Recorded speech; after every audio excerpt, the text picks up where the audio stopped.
Hello, CU SoCal. About two and a half years ago, when my grandson Jackson was just 5 years old, he approached me with a box of letters and asked me, "Grandpa, do you want to play the alphabet game?" And I said, "Sure, how does it work?" So he pulled an A out and said, "I need to find something that begins with A." So Jackson found an apple and placed the A on the apple. Pulled the B out, placed it on a bag. Pulled the C out, placed it on the couch. Pulled the D out, tried to put it on my dog Brinkley. Pulled the E out and put it on my ear. Pulled the F out, asked me to lean back on the couch, and Jackson placed it on my face. Then pulled the G out and said, "You're a Gunderson," so he put the G on my body. Then pulled the H out, put it on my hair, but then something interesting happened. He pulled the I out and asked me a question. Jackson said, "Grandpa Dave, are you an idiot?" And of course I couldn't stop laughing. Today, I'm probably an idiot for trying to address probably the most important topic, the most important issue facing us all. It's a complex but yet simple topic, and it's the issue of hope. And I'd like to ask all of you where your hope meter is. Is it low? Is it high? Is it somewhere in between? I'm going to talk about several things that we can do, regardless of where we're at on our hope meter, to move that meter over. Now let's first start with the definition of hope. It can be used as both a noun or a verb. In Webster's, which you will generally read about hope, is this: it's an optimistic state of mind based on an expectation of a positive outcome. Do you have an optimistic state of mind? Have you ever been asked, are you an optimist or a pessimist? You've heard probably the story about the glass. Is it half full or half empty? The optimist will say it's half full, the pessimist half empty. If you asked our CFO Durst this question, he would probably ask a question back, and this would be his question: are you sure there's not too much water in that glass? I would probably ask a question as well. I would probably ask, did we start with an empty glass or did we start with a full glass? If, for example, we started with an empty glass, I would say the glass is half full. Here's another optimistic, pessimistic analogy. A pessimist can't see the tunnel. An optimist sees the light at the end of the tunnel. A realist probably thinks there's a light somewhere inside the tunnel.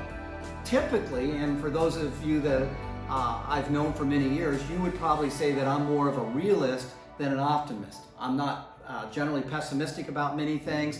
I'm more of a realist. With COVID, we have every reason to be hopeful, to have an optimistic state of mind. I am optimistic about the progress we're making with COVID. As a matter of fact, the predictions I made last August, many people thought I was overly optimistic. We are, in my opinion, way ahead of the predictions that I made. I believe that somewhere between the next 3 to 5 months from now, many things are going to return to some level of normalcy. I don't know whether we'll be wearing masks or not, but I think we have every reason to hope and every reason to be optimistic. However, I think it's fair to say that each and every one of us, pre-COVID and during COVID, have dealt with various challenges in our lives, and I think we can all agree that those challenges are going to continue on right now and post-COVID. Let's be realistic. Just because we're going to get by COVID doesn't mean our challenges are going to go away. So we need every reason to make sure we have hope now and hope well into the future. So I'm going to cover very briefly 3 things that I think all of us can do to move our hope needle over. So, number 1, you've heard me say in many Sunday chat videos, whatever you want in life, just give it away. If you want joy, give joy away. If you want love, give love away. Well, I'm going to say this today. if you want hope, just give hope away. And you can give hope away by encouraging others, helping them to believe in themselves. You can especially give hope away, which again will bring you hope, by being sensitive to the story behind every face. I so messed up on this about 2.5 weeks ago. My middle son, Eric, who's had a lot of challenges in his life and is doing much better now, he called me, and he doesn't call me very often. He just wanted to talk. And I was in the middle of working on some projects at CU SoCal, but we talked for 10 or 15 minutes, and at that point, 10 to 15 minutes into the call, I said to Eric, I said, hey, it's been great talking to you. I'm really busy at work right now. Can I get back to you later? I really need to go. And Eric was very kind, but he goes, that's great, Dad, I understand. I just wish I had a job and was busy and could say the same things that you just said. That broke my heart. I didn't help Eric with his hope meter because I wasn't very sensitive. So whatever you want, again, give it away, give hope away by encouraging others and being sensitive to their stories. And if we do that, that again will bring us hope. Number two, go on an adventure if you want hope. Have a vision for your future. A vision is like a dream. It's going to disappear unless we do something with it. And I'm going to tell you, and I'm telling this to myself, do something big or do something small, but stop wondering and just do something. And if we do that, we're gonna find a lot of hope here. Here's what I've learned. I've learned that acceptance is essential. Acceptance is essential. I want to say it again. At times, but it must not stop us from stepping into the unknown. The moment that we refuse that challenge, wow, that's the moment that we stop living. And I'm going to right now read a story to you about Nadine Stair. And I think when you hear this story, it's going to give you a lot of ideas of what you can do to move your hope needle over. Now, I know a lot of you probably haven't heard the name Nadine Stair, but you may have heard about some of the things that she said. So here we go.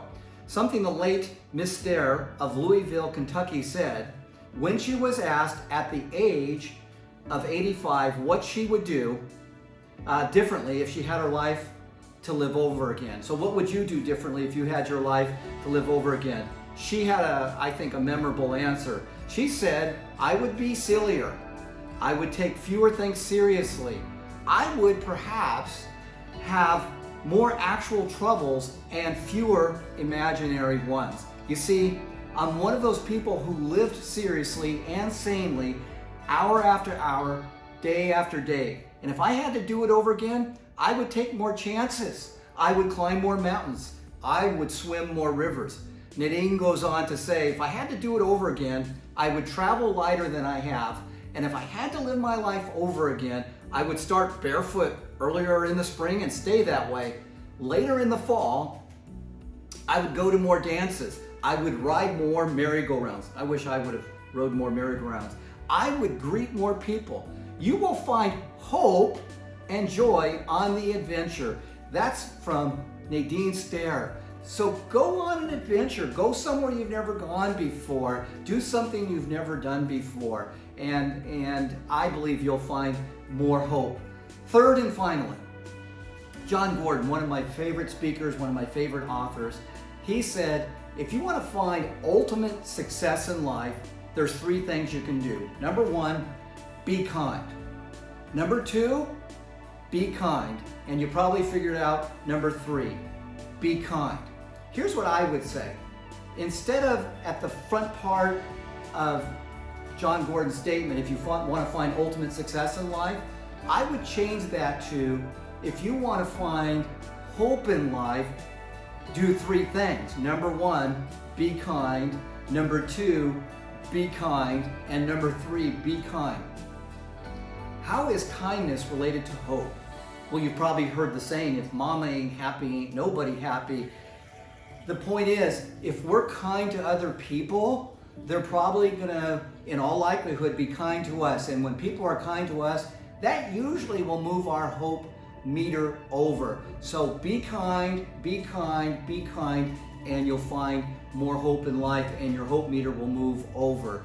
So those are the three things that I think you can do to find more hope in life. I hope this is helpful for you. I have a lot of reasons to be not just realistic in life, I have a lot of reasons to be optimistic, and so do you. I know many of you are facing challenges that I can't relate to. I don't know your full stories, but I think if you focus on the three things that I talked about here today, I think you'll have an optimistic state of mind.